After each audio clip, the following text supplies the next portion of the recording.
2018. Сегодня второй день форума.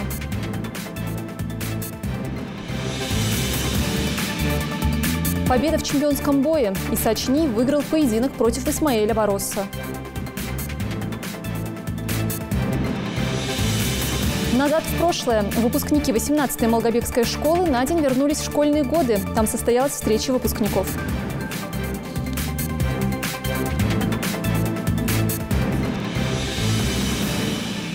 Добрый вечер, вы смотрите «Новости 24». Сегодня второй день международного молодежного форума «Таргим-2018», который проходит в Джайрахском районе.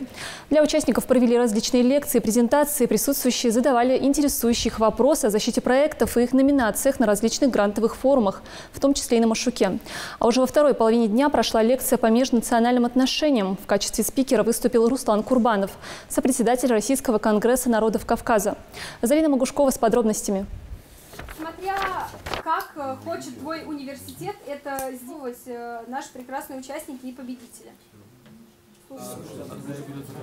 Второй день форума «Таргим-2018» насыщен тренингами на различные темы. Сейчас выступает Нина Орлова, заместитель начальника грантового отдела Росмолодежи, а также Гуева Мадина, главный специалист-эксперт Росмолодежи. Они представили презентацию, в которую включена вся информация о проводимых грантовых конкурсах. Вузы. Хотелось обратить внимание на этот конкурс. Он у нас совершенно новый. Росмолодежь в этом году впервые проводит конкурс для высших учебных образовательных организаций.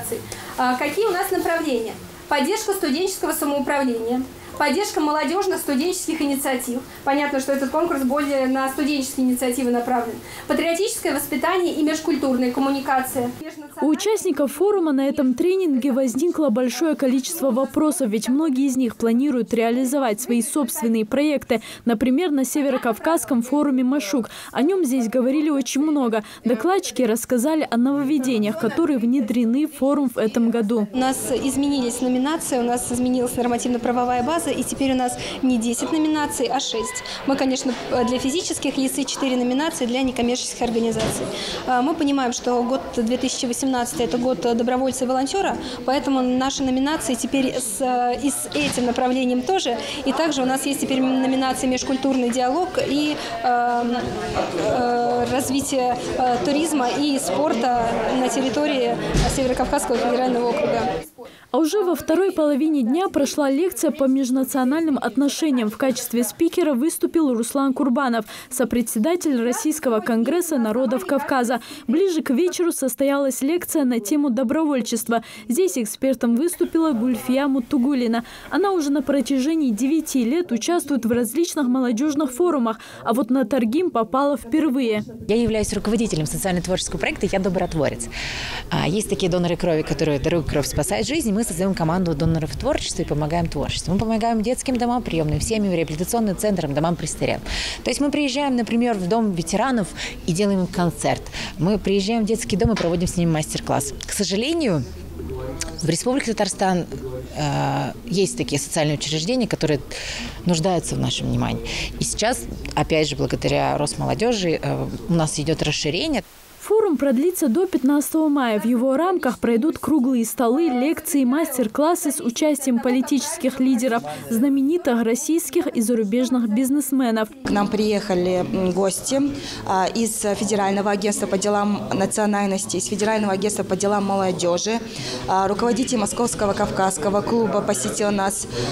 Лидер общественного движения «Гражданин» провел лекцию по кибербезопасности, и имеется в виду и социальных сетей, полностью рассказал ребятам, как можно себя обезопасить в этом направлении. Форум «Таргим» – это площадка для обмена опытом между представителями активной молодежи и студенчества, молодежных общественных объединений и органов по делам молодежи. С каждым годом форум набирает популярность. В этом году «Таргим» собрал около 200 участников. В форуме «Таргим» в этом году участвует очень много молодых людей из разных стран. Есть участники из Франции, Бельгии, США. Вот рядом со мной девушка приехала из Турции, из города Анкара. Sümeyye, hoş geldin. Nasılsın? Hoş buldum. Teşekkür ederim. Çok iyiyim. Siz nasılsınız? Как ты узнала о форуме и почему решила приехать? Я сейчас учусь в Пятигорском университете, учу русский язык. Мои друзья из университета сказали мне, что будет проходить этот форум, и пригласили нас поучаствовать. Мы решили приехать, чтобы увидеть Ингушетию, познакомиться с новыми людьми. Что-то новое узнала для себя? Я приобрела много ингушских друзей, я познакомилась с ингушской культурой и особенностями ингушского менталитета. Кроме этого, во время лекций я узнала для себя много полезной информации. Хотела бы вернуться сюда снова. Конечно, есть желание снова вернуться сюда, но не только сюда. Хочется узнать поближе и другие кавказские республики. Для меня это все близко, потому что у меня кавказские корни. Несмотря на то, что я родилась и живу в Турции. Моя мама кабардинка, а отец адыгеец. Например, вчера вечером здесь танцевали лезгинку. В этот момент я действительно почувствовала себя как дома. Очень хорошо провели время. Площадка Таргима в первую очередь позволяет познакомиться с новыми интересными людьми, обменяться опытом, узнать о культуре других народов и даже попрактиковать знания русского и английского языков. Про новую культуру узнал. И узнал такой прекрасный, место, такое прекрасное место.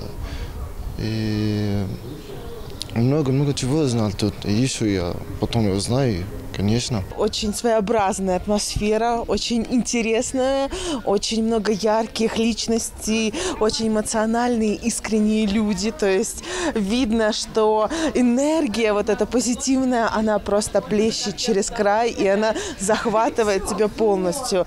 Плюс, конечно, я в восхищении от потрясающих красот, горы, воздух. Это настолько завораживает своей вот этой основательностью, вот этой своей первозданностью. Программа форума также включает в себя и развлекательную часть. Организованы несколько конкурсов и экскурсия по Джарахскому району. Залина Могушкова, Рахман Цуров, Новости 24. Диспансеризация населения прошла в Вознесеновске. Акция организована в связи с поручением главы республики по комплексному обследованию детей. Желающих проверить свое здоровье оказалось немало. Врачи осмотрели как маленьких пациентов, так и взрослых. С какими жалобами обращались пришедшие, расскажет Хейди Бекбузарова. Как давно вы его принимали последний раз? Да, практически, вот как у меня начались проблемы с грыжей. Я практически постоянно вот на нем сижу. Нина Скорынина – инвалид 3-й группы. С таким состоянием здоровья ей необходимо часто посещать врачей. И эта акция для нее как нельзя кстати. Ведь места в сельской больнице сокращают. И чтобы попасть к неврологу, Нине приходится ездить в Малгобек. Как признается женщина, это очень накладно. Да и к тому же долго приходится ждать своей очереди. Нам, например, удобнее здесь вот прийти со своими родителями, со своими стариками, со своими детьми, прийти и здесь пройти диспансеризацию. Диспансеризацию населения в этом селе проводят часто. Тем не менее, желающих попасть к врачам очень много. Румила Коригова пришла сюда со своей внучкой. Никаких беспокойств в состоянии здоровья малышки не вызывала. Но провериться у доктора никогда не будет лишним. И вот счастливые бабушки сказали, что ребенок абсолютно здоров. У нас объявляют, сразу вызывают, чтобы пришли люди, посмотрели. Это для нас очень важно, потому что у нас и дети, у меня и внуки есть, и внучка есть. И также для всех соседей и людей, знаю, что очень важно пройти. В рамках акции здесь проходит комплексное медобследование жителей сельского поселения Вознесеновка и прилегающих к нему сел. Больше всего столпилось людей у кабинета невролога. По словам врача Людмилы Евлоевой, чаще всего пациенты жалуются на боли в голове и позвоночнике. В неврологии существует множество заболеваний, которые приводят к инвалидизации больного. Чем раньше человек обратился к врачу и чем раньше выявлено заболевание, риск может снизиться.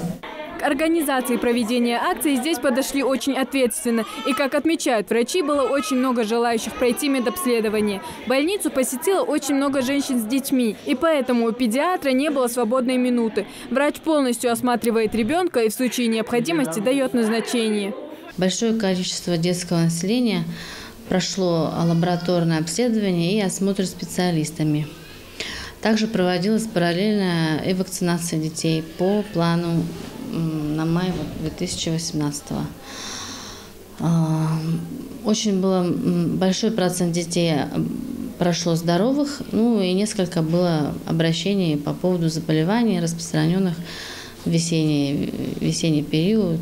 Акция организована в связи с поручением главы республики по комплексному обследованию детей. Проходит она с привлечением узких специалистов детских поликлиник. Но обследованием малышей здесь решили не ограничиваться. Также и взрослые могли попасть на прием. Ведь сюда были приглашены специалисты узких областей – ортопед, невролог, эндокринолог, ревматолог, кардиолог. Явка очень активная, жители очень рады, так как это отдаленное место. Когда сюда привлекаем специалистов, конечно, активность жителей бывает большая. Все специалисты здесь имеются.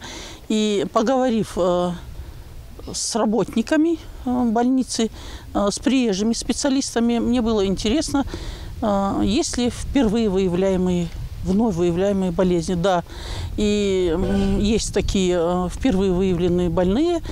И было очень важно слышать, что люди были довольны вот этой акцией. Врачи призывают всех регулярно проходить диспансеризацию, ведь лучше предупредить болезнь на ранней стадии ее развития. Хэди Бехбузарова, Рахман Цуров, Новости 24. В Назране жители аварийного дома не хотят переезжать в новостройки. Местные власти выделили им новые квартиры в районе Юбилейной, но оставшиеся 7 жителей аварийного дома ни в какую не соглашаются менять опасную жилплощадь. В чем причина, разбиралась Ирина Цычоева. Этот аварийный дом по проспекту Базуркина в Назране существует только по факту. В документах он давно списан как жилье, которое непригодно для проживания. Сегодня из всех жителей здесь осталось только 7 человек. И все они однозначно переезжать не хотят в квартиры, которые им поделяет государство. Любой двухкомнатный квартир махби. Двухкомнатный квартир. Пожалуйста, Пока одни жители берут ипотеку и копят на новенькие квартиры, другие отстаивают свое право жить в аварийном доме. Квартиры внутри, может, и не такие плохие, но сам дом давно покрылся трещинами. Местные власти не раз требовали освободить жителей квартиры и переехать в новое жилье в современном микрорайоне Юбилейный. Привлекли инвестора по линии небюджетных средств и предложили ему отселение этого дома. Инвестор предложил им двухкомнатные квартиры взамен на их двухкомнатные квартиры площадью 53 квадратных метров. Предоставляется квартиры с муниципальной полной отделкой 72 квадрата. Как вы заметили, увеличение в квадратуру немалое, безвозмездно, без всяких доплат. Как говорят сотрудники администрации города, со стороны жилищного законодательства нарушений нет. Ведь переселяют местных жителей не в другой город, а в другой район. К тому же этот аварийный дом не подпадает в какую-либо государственную программу. Этот дом не проходит по программе аварийное переселение. То есть имеется в виду по региональной адресной программе он не проходит. Потому что один раз на этот дом выделялись средства, и как бы часть населения была уже отселено, и часть остается неотселенным. В новом микрорайоне и лифт работает стабильно, отмечают местные власти. Современные мусоропроводы, просторные квартиры, которые отвечают всем стандартам. Тот самый микрорайон Юбилейный, в котором жителям аварийного дома в Назране предлагают новые отремонтированные квартиры. Здесь созданы все условия для хорошей жизни. Недавно в эксплуатацию ввели новый детский сад и школу. Так или иначе, точку в этом деле поставить надо. Ведь жить долго и счастливо в доме, в котором каждый день сыпется штукатурка и происходят новые приключения, просто нельзя. Ирина Цычоева, Адам Далаков, Новости 24. Обладатель поясов WBO и IBF Исачиниев выиграл поединок в Риге. В 12-раундовом зрелищном бою он показал хорошую физическую подготовку, измотал соперника, нанося точные удары. Бывший обладатель титула WBA в весе до 61 килограмма Исмаэль Бароса из Венесуэлы, выигравший 20 боев, ничего не смог противопоставить ингушскому боксеру, который одержал 13-ю подряд победу в ринге. Он не успевал за соперником и очень много промахивался. К тому же с него был снят 1 балл, и рефери дважды отсчитывал ему нокдаун. Правда, ингушский спортсмен тоже один раз оказывался в нокдауне. Исачиниев после успешного выступления в Латвии стал вторым в рейтингах IBF и WBO. И сейчас он как никогда близок к бою за звание чемпиона мира. Еще одного ингушского спортсмена, серебряного призера чемпионата Европы по тэквондо Магомеда Гагиева встречали сегодня родные, коллеги, тренеры. Он вернулся домой из Казани. На чемпионате Магомед выступал в весовой категории до 54 килограммов. В финальной схватке ему противостоял спортсмен из Испании. Он уверенно выиграл первый раунд со счетом 5-0, но удержать преимущество в течение всех 3 раундов не удалось. Это уже второй успешный результат Магомеда в этом году после победы на чемпионате России. На пути к завоеванию серебряной медали спортсмен взял верх над тэквондистом из Великобритании. Затем уверенно победил украинца, итальянца и турка. Для Магомеда его первый старт к 2020 Олимпийскому году в Токио, где он претендует выступать. Надо показать результат еще сильнее. Надо показать выступление еще ярче, чем на этот раз. Греция турнира отборочный. Тигичиял бой лата Дикбар, чемпион Европы, призеры мира. И себя. Тигич путевки ака попал он на чемпионат Европы.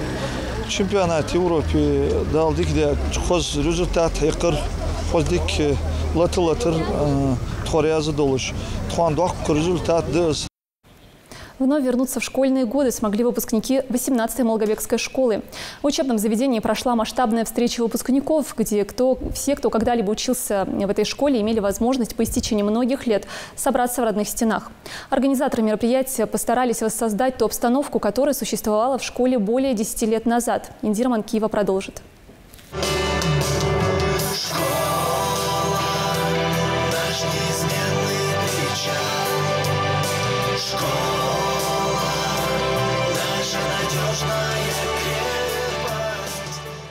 На этих фотографиях нет руководителей, врачей, водителей или представителей каких-либо других профессий. Здесь изображены мальчики и девочки, которые сегодня стали взрослыми и большими людьми. Несмотря на то, что был класс дружным или нет, традиция встречаться все же остается. Вот и сегодня в этой школе встретятся все выпуски, начиная с 1967 года. Умар Саутиев работает в этой школе с 1987 года учителем истории и остается все меньше времени перед тем, как он увидится со своими выпускниками и коллегами. Ведь последние встречи с некоторыми из них прошли уже десятки лет. И волнение с каждой секундой нарастает, признается Умар. Руководство школы сделало приятный сюрприз, расклеив архив старых фотографий по всему зданию. Вот и Умар Саутиев находит среди них фото своих коллег и учеников. Это всегда вызывает двойное чувство. И приятно, и грустно. Грустно о том, что ушло. Приятно то, что ты помнишь, что ты, значит, и встречаешься со знакомыми лицами. Красная дорожка, школьные песни советских времен, прекрасная погода и самое интересное, здесь даже воспроизвели буфет советских школ. Представили бублики, булочки и даже петушки.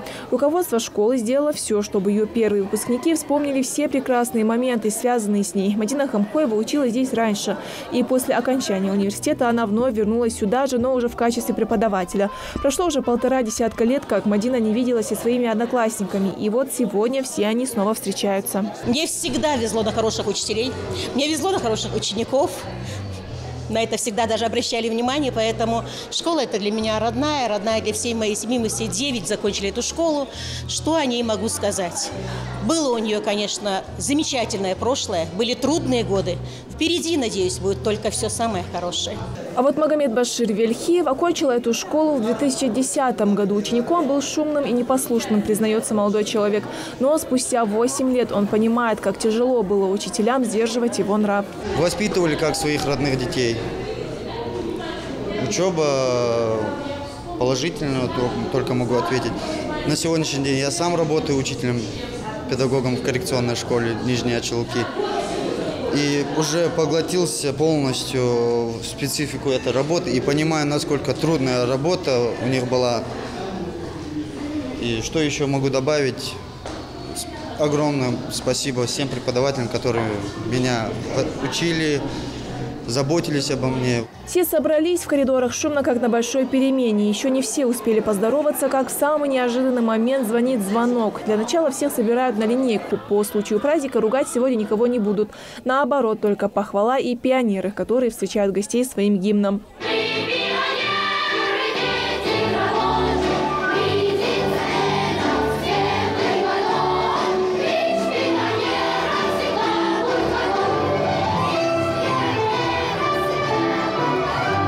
А дальше уже под гимн самой школы поднимается флаг образовательного учреждения. Этой чести удостоили одного из первых директоров школы.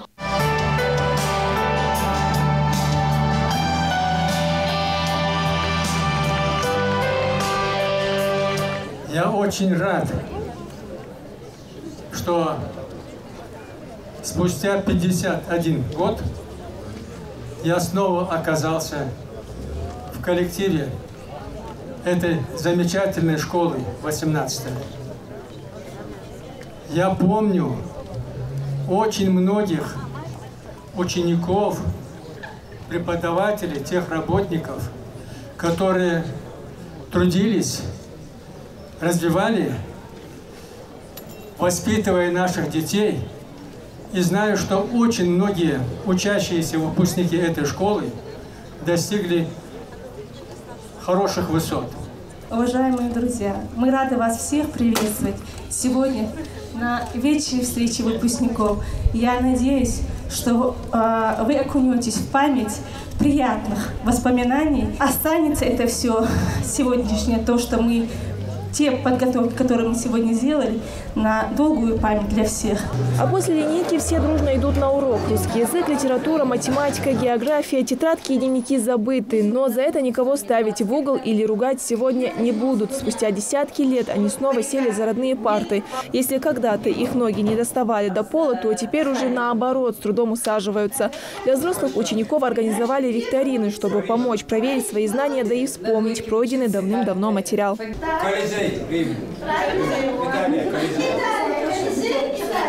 А вот на уроке русского языка немного отошли от темы и погрузились в прошлое, ведь у каждого из них все самые светлые и беззаботные воспоминания связаны именно с этой школой.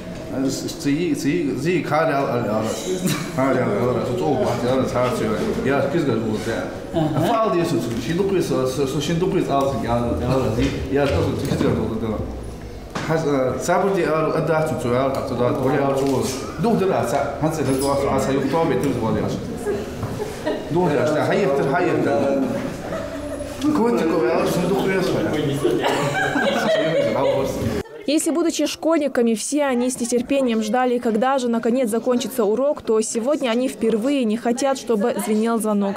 Ведь когда еще они смогут полностью окунуться в детство? Вот сегодня опять, ровно через 41 лет, мы сели за парты школьные. Вот у нас урок литературы проходит. Конечно, вспоминаю все и очень...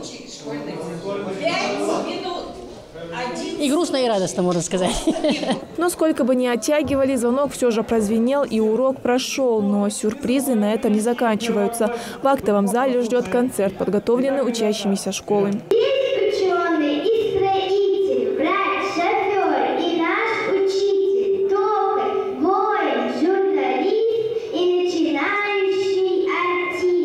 Эта школа за всю свою историю выпустила большое количество выпускников. Среди них председатель правительства Руслан Гагиев, известный ведущий Ислам Цыздоев, певица Мадина Пугоева.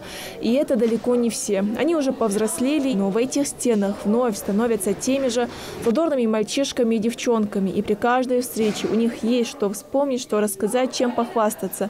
И время для того, чтобы насладиться ностальгией. Индира Манкива, Марибек Миржоев, Новости 24. Весна – это не только прекрасное время, когда оживает природа, цветут деревья и цветы, но также сезон клещей.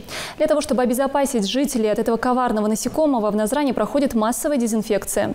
На одном из участков в сквере имени Карцхала Мальсагова побывал Зельмхан Калоев.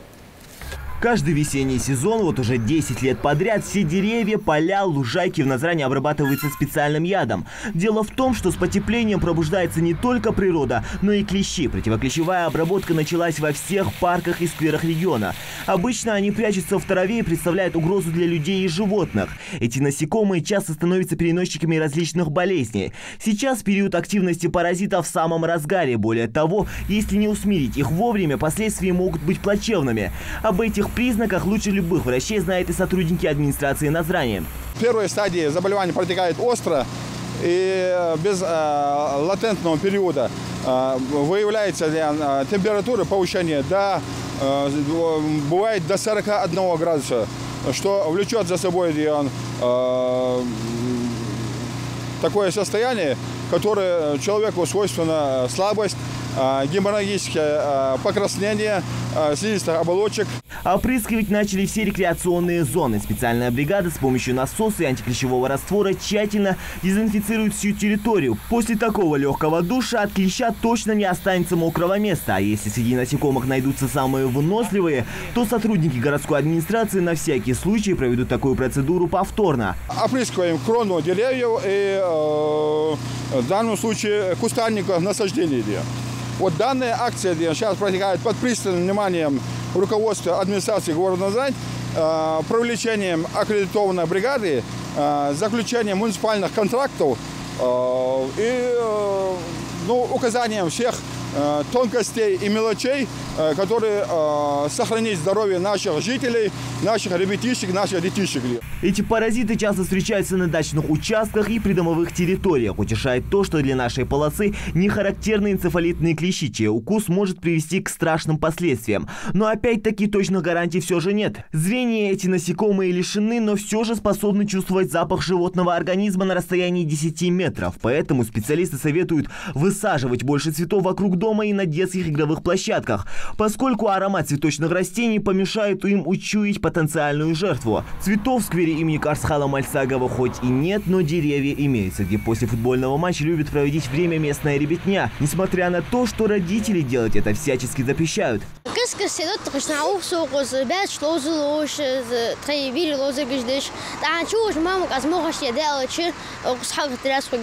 Большую опасность клещ представляет из-за того, что он является переносчиком самых опасных для человека инфекций. Самыми распространенными из них являются энцефалит и крымская геморрагическая лихорадка. Зараза передается во время укуса через слюну. Все эти истории по телевизору не раз слышал и Мухаммад Парижев.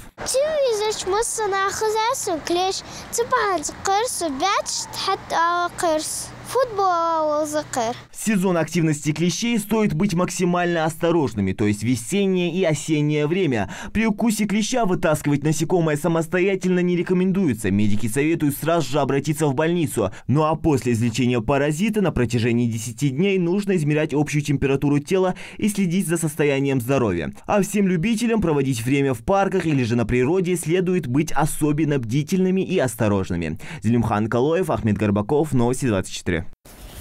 На этом наш выпуск завершен. Всего доброго.